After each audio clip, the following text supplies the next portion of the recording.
আপনাদের স্বাগতম পশ্চিমবঙ্গের অন্যতম সুন্দর পর্যটন স্থল মুকুটমণিপুরে। লাল মাটির দেশ, সবুজ পাহাড় আর নীল জলের অপূর্ব মিলনে তৈরি এক মনোমুগ্ধকর গন্তব্য। এর অবস্থান বাঁকুড়া জেলায়। কলকাতা থেকে প্রায় ২৫০ কিলোমিটার দূরে অবস্থিত এই স্থানটি মূলত বিখ্যাত কংসাবতী বাঁধ বা কংসাবতী ড্যামের জন্য। এটি ভারতের অন্যতম বৃহৎ মাটির বাঁধ। বিশাল জলরাশি আর চারপাশের পাহাড়ি দৃশ্য একসঙ্গে মিলিয়ে তৈরি করেছে এক অসাধারণ প্রাকৃতিক সৌন্দর্য। সকালের কোমল আলো কিংবা বিকেলের সোনালী সূর্যাস্ত, দু সময়েই মুকুটমণিপুর যেন নতুন রূপে ধরা দেয়। হাওড়া স্টেশন থেকে রাত 11:30টার চক্রধরপুর এক্সপ্রেসে আমরা উঠে বসলাম। গন্তব্য মুকুটমণিপুর। ভোর ভোর নেমে পড়ব বাঁকুড়া স্টেশনে। বাঁকুড়া স্টেশন থেকে অটো নিয়ে এখন আমাদের গন্তব্য মুকুটমণিপুর। এগিয়ে চললাম সেই পথেই। থাকবো মুকুটমণিপুরের আরণ্যক রিসর্টে। আপনি যদি প্রকৃতির শান্ত পরিবেশে কয়েকটা দিন কাটাতে চান, পরিবার কিংবা বন্ধুদের সঙ্গে ছোট্ট একটি উইকেন্ড ট্রিপের পরিকল্পনা করেন, তাহলে মুকুটমণিপুর হতে পারে একেবারে আদর্শ একটি গন্তব্য। তাহলে আর দেরি কেন? ব্যাগ গুছিয়ে বেরিয়ে পড়ুন পশ্চিমবঙ্গের এই সুন্দর লাল মাটির স্বর্গে।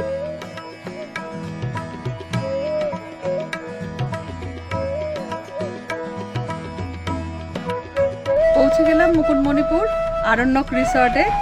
তো এত সুন্দর এখানকার ভিউ, পিছন দিকটা পাহাড়, তার সামনে একটা পুরো ভ্যালি, এত সুন্দর গাছ, আর এদের এখানে গরু, মুরগি, ছাগল কি নেই, গাছে গাছে ছোট ছোট আম হয়ে রয়েছে, নানান রকম ফুলের সমাহার, দুর্ধর্ষ একটা জায়গা। শুধু এখন আমরা একটু গরমকালে এসেছি, তাই প্রচণ্ড গরম, একটু মেঘলা ওয়েদার থাকলে আরও ভালো লাগতো। আর বর্ষায় যদি কেউ আসেন বা শীতে আসেন, দারুণ উপভোগ্য একটা জায়গা, খুব ভালো।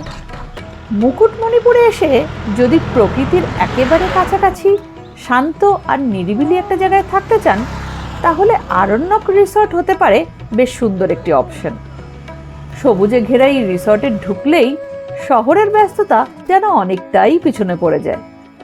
চারপাশে গাছপালা, খোলা পরিবেশ আর একদম শান্ত একটা আবহ, ছুটি কাটানোর জন্য বেশ মনোরম। রিসর্টের চারপাশে প্রাকৃতিক পরিবেশটাই এখানে সবচেয়ে বেশি নজর কাড়ে। সকালে পাখির ডাক, গাছের পাতার ফাঁক দিয়ে আলো, আর বিকেলের নরম হাওয়া, সব মিলিয়ে একটা অন্যরকম প্রশান্তি। আর ভ্রমণে ভালো খাবার না হলে কি আর জমে? রিসর্টে খাওয়া দাওয়ার ব্যবস্থাও রয়েছে। ভ্রমণের মাঝে একসঙ্গে বসে খাবার খাওয়ার এই মুহূর্তগুলোই পরে হয়ে ওঠে ভ্রমণের সুন্দর স্মৃতি।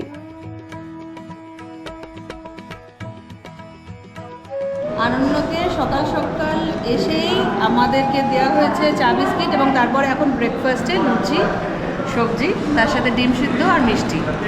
তো সেটা আমরা এখন খাচ্ছি।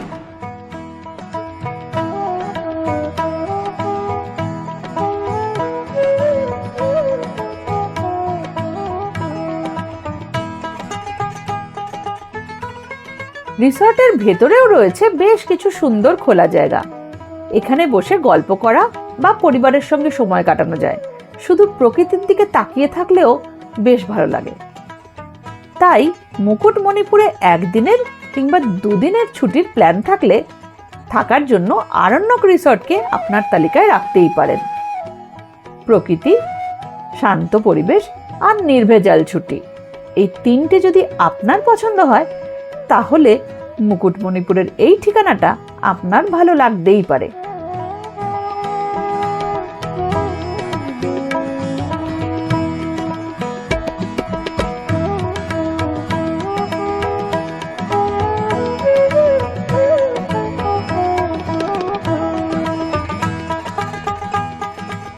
আমরা আজকে যেখানে উঠেছি আরণ্যক রিসর্ট, এখানটার পরিবেশ খুবই ভালো। এখানে উইকেন্ড একটা ডেস্টিনেশন আমরা বলতেই পারি। যেমন আমি নিজেই আমার অফিস কলিগদেরকে নিয়ে এসেছি এই উইকেন্ডে সময়টা কাটাবো বলে। তো এখানে কিন্তু কটেজও আছে, হাট আছে, নর্মাল এমনি ডাবল রুম শেয়ার সেটাও আছে। তো সব রকমের ভ্যারাইটি রয়েছে। তো আমরা যেটা নিয়েছি টুইন শেয়ারিং, সেটার মোটামুটি 2000 করে রুম রেন্ট আছে। আর খাওয়ার প্যাকেজটা বিভিন্ন রকমের, মানে আপনি মাটন থালি নিতে পারেন, চিকেন থালি নিতে পারেন, ফিশ থালি নিতে পারেন, বিভিন্ন রকমের থালি এদের রয়েছে। আর সবচেয়ে বড় ব্যাপার হচ্ছে এদের এখানে না সমস্ত জন্তু জানোয়ার এরা নিজেরাই প্রতিপালন করে, মানে সব রকম, প্লাস এদের অর্গানিক সমস্ত খেতি বাড়ি এরা নিজেরাই এখানে চাষ করে। তো সেই সবজি দিয়ে রান্না করে, ফলে খাবার দাবারও জবরদস্ত।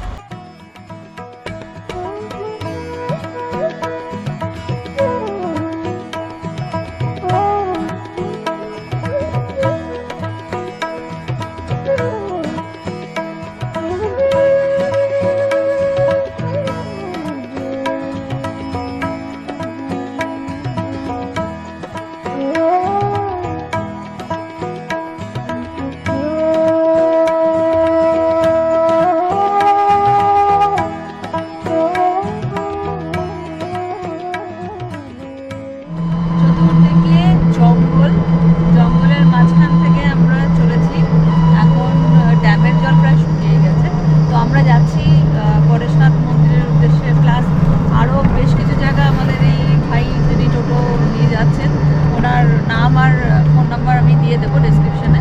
তো উনি আমাদেরকে নিয়ে যাচ্ছেন কোথাও, মানে ডিয়ার পার্ক রয়েছে সেখানে। জানি না এখন ডিয়ারে দেখা পাবো কি না, কিন্তু আমরা যাচ্ছি আশা নিয়ে যে দেখতে পাবো, দেখা যাক। প্লাস বোটিং তো করবোই, ওটার একটা মানে মেন জিনিস, বোটিংটা তো করতেই হবে।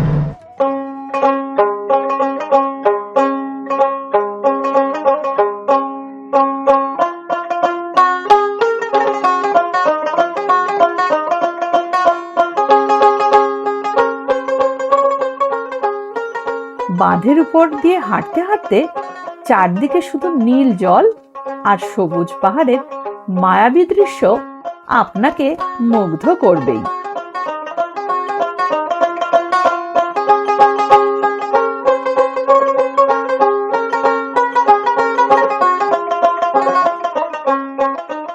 এবার দেখে নেওয়া যাক থাকার জায়গাটা। রুমগুলো বেশ পরিপাটি এবং আরামদায়ক। দীর্ঘক্ষণ মুকুটমণিপুর ঘোরার পর ফিরে এসে একটু বিশ্রাম নেওয়ার জন্য জায়গাটা বেশ ভালোই লাগে।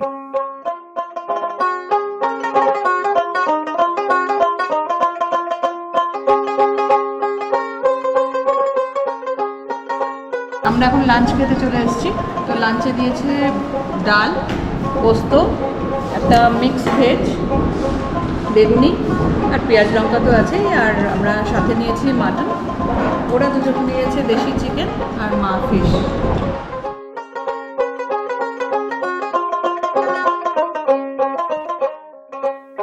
মুকুটমণিপুরের আশেপাশে রয়েছে আদিবাসী গ্রাম, যেখানে স্থানীয় মানুষের সহজ সরল জীবনযাত্রা এবং সংস্কৃতির সঙ্গে পরিচিত হওয়ার সুযোগও মিলবে।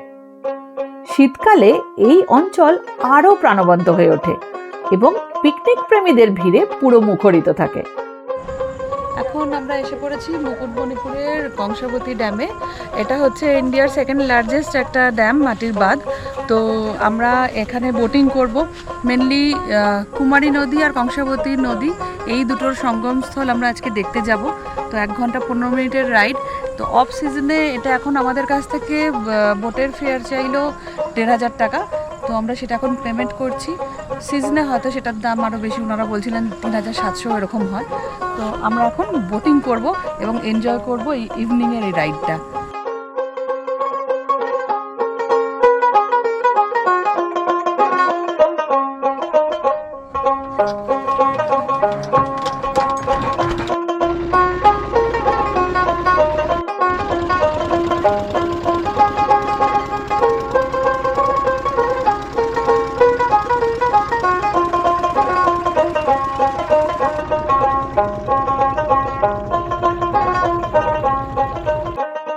এখানে এলে অবশ্যই নৌকা ভ্রমণের অভিজ্ঞতা নিতে ভুলবেন না।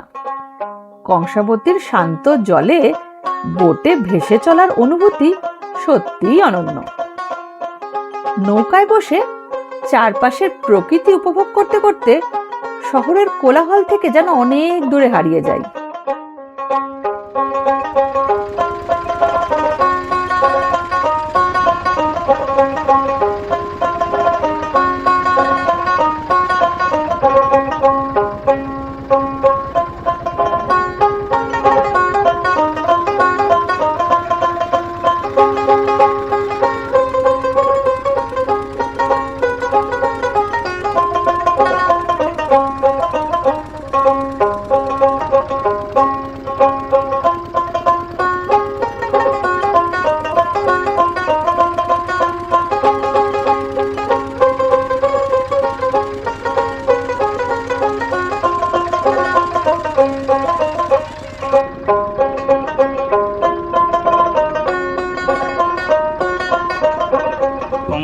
কুমারী, দুটো নদীর বাঁধ পুরো আপনার ড্যাম এই সাইডটা।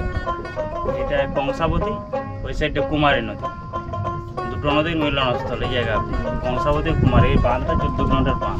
এদিক থেকে আসছে এই যে পুরুলিয়া বিহার, ওই দিক থেকে আসছে কংসাবতী নদী, আর ওই দিক থেকে আসছে কুমারী নদী।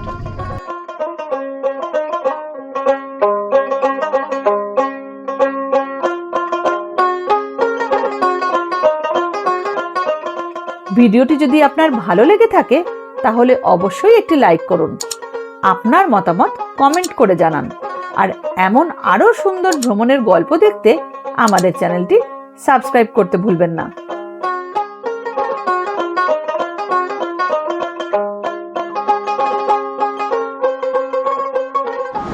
রাতের ডিনারে আজকে আছে ভাত গরম গরম, তার সাথে ডাল, আলু ভাজা আর দেশি চিকেন।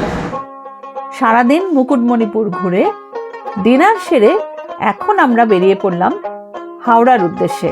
যেতে হবে বাড়ি, গন্তব্য বাঁকুড়া স্টেশন। বাঁকুড়া স্টেশন থেকে আজ রাতের চক্রধরপুর এক্সপ্রেস ধরে আমরা পৌঁছে যাব কাল আমাদের বাড়ি উদ্দেশ্যে হাওড়া স্টেশনে। তাহলে আবার দেখা হবে নতুন কোনো গন্তব্যে। ততদিন ভালো থাকুন, সুস্থ থাকুন। নমস্কার।